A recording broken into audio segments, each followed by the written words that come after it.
Welcome back. Children are the future, and the need to inculcate our culture in these children cannot be overemphasized. With me today, I have a lover of children who has made up his mind to change the people's perception of street children. He has succeeded in putting smiles on the faces of street children in his neighborhood of Bariga.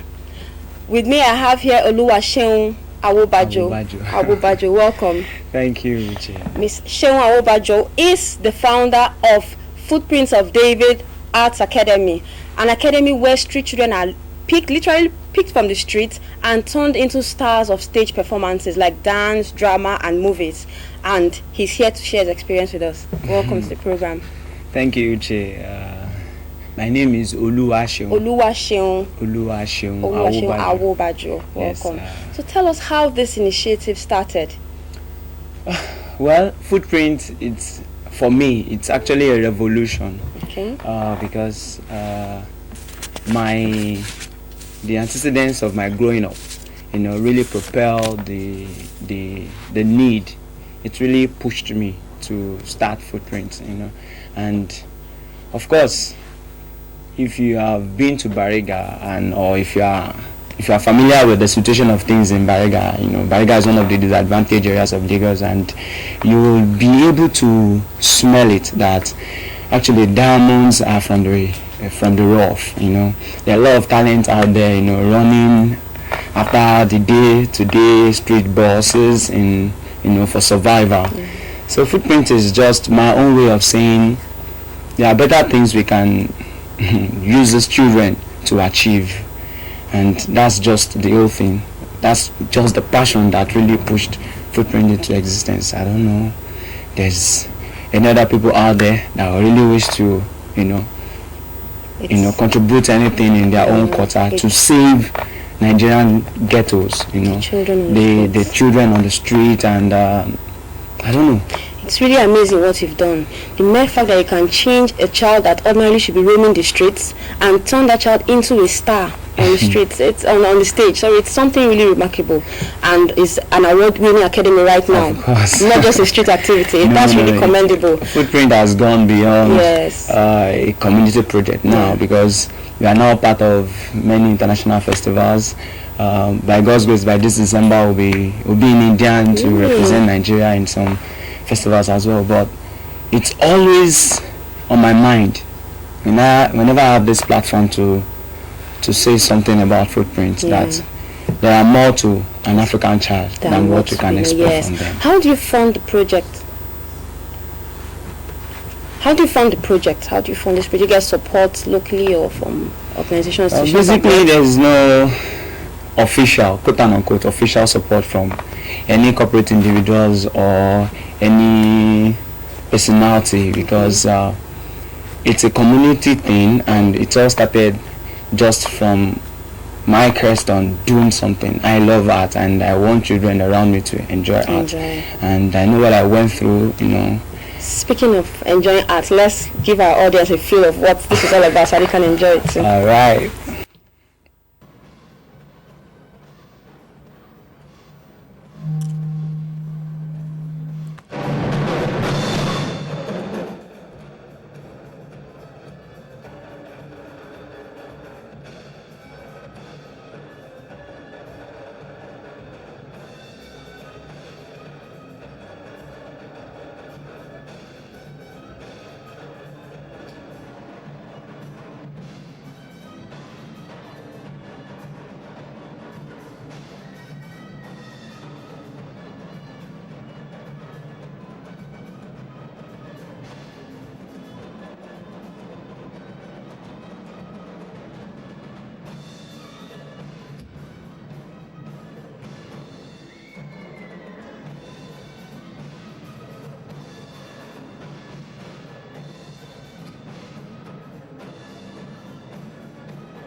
Wow, those were children of Footprints of David Arts Academy. Very wonderful performance. Very, very wonderful. Thank you. Do you do the coaching yourself? You train them on all these steps? Of course, I have Wow. to. Before we embark on any presentation, we have to make research and make some findings on what and how we should go about our presentation. So we need to do more of research. We need to do more of our homeworks before we go on set. So basically, Footprint of David is out there to give praise. Yeah, this is really nice. Are these children in school? Of course, they're all in school. Okay. In fact, as at 3 weeks ago, we have the overall best student in Lagos State as junior secondary school in business study is part of the group, and I have two outstanding, remarkable children. Okay, when you say remarkable? Yeah, she's Adini is 8, Okay. and now she'll be going to GSS1. Okay. So they are doing very well in school, and I have other one with you. Sumisola is 12, and she cleared all her O-level result at when she was in SS2. Who foots the bill? Do you see school fees? We try to settle the bills, Okay. sort ourselves out of some of the robust proceeds we get from performances, and basically the essence of doing this art is to keep these children back in schools and to really make them, to use their heart to live beyond survival. That's a nice one. Your strategy of catch them while they are young. That's a lovely one. For me, it's not really catching them while they are young. It's just like it's in these children. We just need someone to come out and say, okay, let's just coordinate them. Let's just coordinate them. Like when we started, it's not as if I decided to, okay, let me go and look for them. They saw us rehearsing, and they came on their own, organized themselves. They were mimicking us verbally. They were using tin milk, broken buckets, just to what you were doing. Exactly. So it's like it's in them naturally, and all I only did was just to bring them together. But the unique thing about them is that most of them are street children. They walk. Some of them sleeps in the garage. Some of them sleeps on dilapidated building, and I need to pack some of them to my house and structure that brings things. me to a question I'll ask you. They are from the streets now. Obviously, no one to instill in them the right values, the right attitudes, behavior, and all that, as regards respect and all that. How do you address that issue apart from the cultural aspect? Bariga is a very good area. It is not a ghetto. It's, in fact, is one of the best places I can ever live. I've gone out of the shore of this country, and I still find it interesting staying in Bariga. Why? Because basically now, as we leave our footprint, the way we survive now is that I have like 3 of them that stays with some of the neighbors around me. Okay. I split them around. In my own compound, I have like 12 of them, in like 2-room apartment, and the rest I split them around. And lovely parents in the community, they take good care of them and watch over them as if they were their own children. Kids. Because these are children that could have turned to be tomorrow robbers, gangsters, or hooligans in the community, but they decided to support us in their own way of looking after them, and of course, since it is Footprint of David, so it has quote unquote a religious background. Of course, it's one of the best yardstick to control a child, and to instill them on the right path. So far so good. The community has really been a check on us, and we've also enjoyed a good support from Shegun Adefila, Artistic Director of Crown Troop, Francesca Emmanuel. She's the first female permanent secretary of Nigeria. She has always been there for us. Mrs. Funke Shofowote, and a good number of Nigerians. So it's a relief to hear that. So sustaining this initiative won't be a problem at all by the grace of God. Yes, it shouldn't, because once fun is an issue, sustenance becomes of course a bigger issue. Are all the children strictly street children? Because I'm wondering, are there parents that bring their kids to as at 2011, all we have is strictly street children. Okay, but and now? We throw a festival in Bariga community every year where we have children that come around that say, okay, I want to be part of this, and their parent brings them around. So now we do what we call a summer program that if you want your child to be part, you can bring them down so they can, But we've pushed it to a point where even children from a well-to-do background can really see and appreciate. Yes. Footprint has performed for the president of this country. Yes. We launched the present Eco Gas for Governor Fashola. We've always been a regular customer of Black Heritage Festival, and God has just been favorable on that part. But quickly, let me ask you: in this age of internet being at our fingertips and the cable TV broadcasting towards the Western culture, how do you strive to get our children to readily accept our own culture?